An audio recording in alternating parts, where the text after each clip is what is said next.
देखिए, जो हाथरस के डीएम को आज ये बात याद आ रही है कि उस लड़की के साथ रेप नहीं हुआ है, उस हाथरस के डीएम के खिलाफ SC/ST एक्ट के सेक्शन 4 के अंतर्गत मामला दर्ज करके सबसे पहले उस डीएम को जेल भेजा जाना चाहिए। क्योंकि जब 2018 में जो अमेंडमेंट हुआ था उसके अंदर जो रेप की जो पुष्टि होनी चाहिए थी वो विदिन 24 आवर्स होनी चाहिए थी, क्योंकि स्पीडी ट्रायल होने के कारण आज जब 15 दिन हो चुके हैं, आज जब इन्होंने उस लड़की को जबरदस्ती दफना दिया गया है। आप ये देखिए कि दिल्ली जैसे शहर में, दिल्ली के एक प्रतिष्ठित हॉस्पिटल में, सफदरजंग हॉस्पिटल में किस प्रकार भारत सरकार के अधिकारियों द्वारा मारपीट की गई और किस प्रकार बिना नंबर की गाड़ी के उसको शव को ले जाया गया।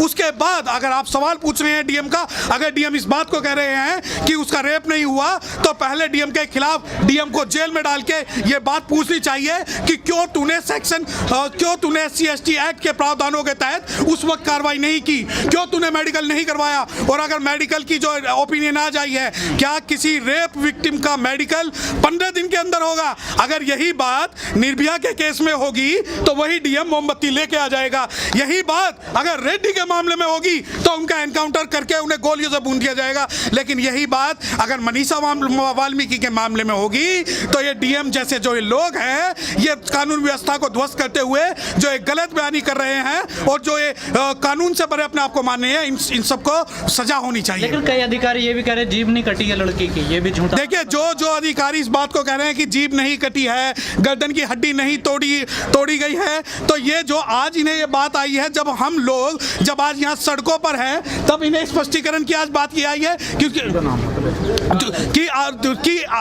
उसकी जीभ नहीं कटी। हम ये बात पूछना चाहते हैं कि हम ये बात पूछना चाहते हैं कि भाई उसकी जबान नहीं कटी, उसकी हड्डी नहीं तोड़ी। इस बात का जो स्पष्टीकरण है वो देगा मेडिकल ऑफिसर देगा, डीएम और अधिकारी नहीं देंगे। तो क्या लग रहा है सर, इस पूरे हाथरस मामले में क्या जातिवाद सामने आया है? देखिए, जातिवाद का ही मामला था, जातिवाद का ही मामला था जो 15 दिन लग गए। और जो शासन प्रशासन ने उस लड़की की, मैं आपको बताना चाहता हूँ कि बहुत से लोगों को यह अंदेशा था कि जैसे ही हाथरस से मामला निकल के जाएगा, ये मामला दिल्ली जाकर उस लड़की की हत्या कर दी जाएगी। और ये शासन प्रशासन की मिली भगत से उस लड़की की ये जो ये है स्टेट स्पॉन्सर मर्डर हुआ है।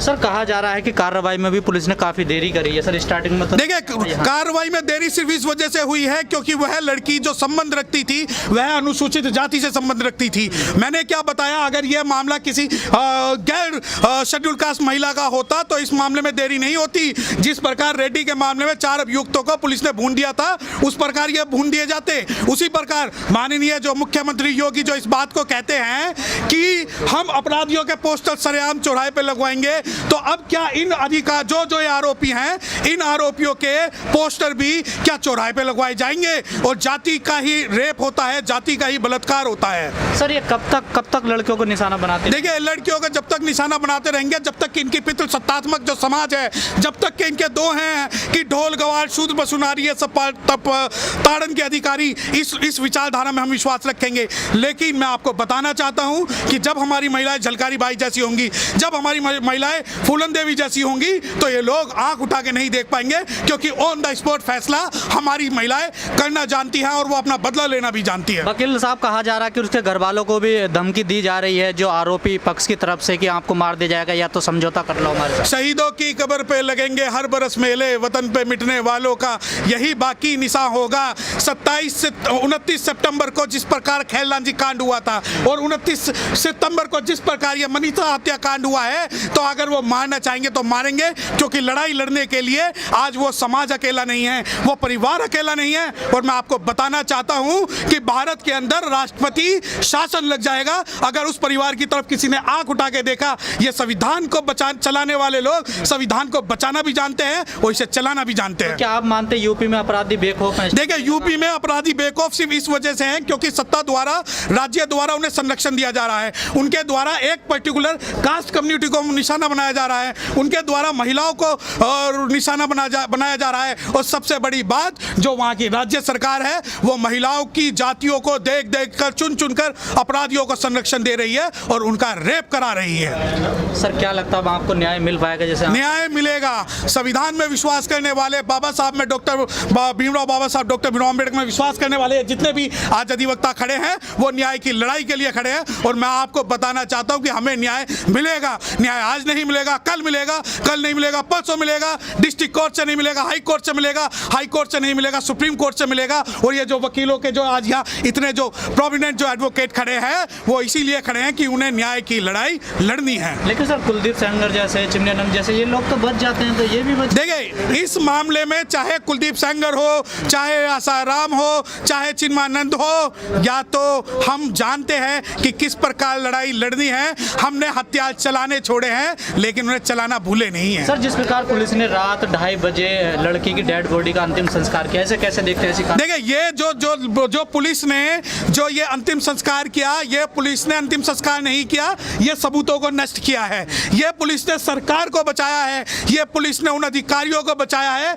जो डीएम जैसे लोगों को, एसएसपी जैसे लोगों को, एसपी जैसे लोगों को और उन देशद्रोहियों को बचाया है, उन आतंकवादियों को बचाया है जो भारत में जाति और धर्म के नाम पे आतंकवाद फैलाते हैं। सर पीएम साहब कहते हैं कि मेरे दलित भाइयों को मत मारो, चाहे मुझे शूट कर दो। देखो वो उनका इशारा है, उनका ये इशारा है कि इन्हें मारो चाहे मुझे शूट कर दो। क्योंकि जिस दिन से उन्होंने मुंह में राम बगल में छुरी, जिस दिन से उन्होंने बाबा साहब की बात करने लगे वो अत्याचार हमारे ऊपर बढ़ गया। जिस दिन से उन्होंने हमारे जय भीम की बात की उस दिन से इन्होंने SC/ST एक्ट खत्म कर दिया। और मैं आपके चैनल से एक बात और कहना चाहूँगा कि इस मामले में अगर उन्हें न्याय सच्चा दिलवाना है तो हमें स्पेशल एक्सक्लूसिव जो कोर्ट हैं जो कि सेक्शन 14 ऑफ SC/ST एक्ट के अंदर में इस्टेब्लिश किए जाने चाहिए। इस मामले का ट्रायल फास्ट कोर्ट में ना जाके special exclusive court establish under section 14 of SC/ST act में किया जाना चाहिए ताकि इसके अंदर स्पीडी ट्रायल हो, उचित उन्हें सुरक्षा मिल सके और सारा का सारा जो शासन प्रशासन है उन्हें न्याय दिलवा सके। कहा जा रहा पुलिस दबाव बना रही है पीड़ित परिवार पे, क्या फैसला कर? देखिए पुलिस सरकार के इशारों पे दबाव बना रही है और मैं आपको ये बताना चाहता हूं कि पीड़ित परिवार इस मामले में जिस प्रकार कल वकीलों की एक पूरी टीम उनसे मिलने गई और पुलिस ने नहीं मिलने दिया, पुलिस ने जानबूझ के इस वजह से नहीं मिलने दिया क्योंकि अगर कोई इंड्यूसमेंट या थ्रेट की अगर बात होगी और थ्रेटिंग होगी तो पुलिस के खिलाफ भी सेक्शन 4 का मुकदमा उसमें दर्ज होगा और जो दूसरे एप्रोप्रिएट सेक्शन ऑफ IPC है उसके अंदर मुकदमा दर्ज होगा। सर जब दिल्ली की मीडिया के साथ में घटना घटती है तो पूरा देश मोमबत्ती लेकर इंडिया गेट पहुंच जाता है, जंतर मंतर पहुंच जाता है। जब एक दलित वर्ग की लड़की के साथ ऐसी घटना होती है तो क्या लगता है क्या पूरा समाज आपके साथ आएगा? देखिए समाज नहीं आएगा, ये लड़ाई हमारी अपनी है और ये लड़ाई हमें अपनी लड़नी पड़ेगी क्योंकि आज सभी गिद्ध सोए हैं और सारे हैवान चुप हैं क्योंकि उन्हें पता है कि ये लड़की का रेप हुआ है, ये महिला नहीं है। ये महिला होने से पहले एक शेड्यूल कास्ट है, शेड्यूल कास्ट में ये वर्ण व्यवस्था के अंदर नहीं आती। और इसके साथ मेन मीडिया स्ट्रीम, मेन लोग और जो अपने आप को प्रगतिशील लोग बताते हैं, जो अपने आप को कहते हैं कि हम महिलावादी हैं, उनके कानों पर जूं नहीं रहेंगी और जो इस विभत्स हत्याकांड की हम लोग भर्त्सना